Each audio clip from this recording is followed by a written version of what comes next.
Financial Dealings 3.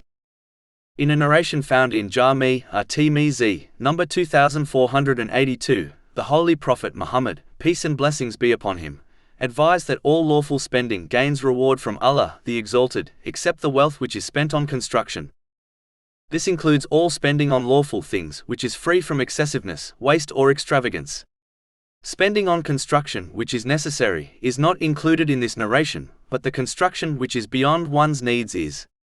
This is disliked as spending on construction easily leads to waste and extravagance. In addition, the one who spends wealth on construction is less likely to donate charity and spend in ways pleasing to Allah, the Exalted. Also, this behavior often encourages a Muslim to adopt hopes for a long life, as the one who believes their stay in this world is extremely short will not waste energy and wealth on constructing a beautiful home. The greater one's hope for a long life, the less righteous deeds they will perform, believing they can always perform good deeds in the future. It also causes one to delay sincere repentance, believing they can always change for the better in the future.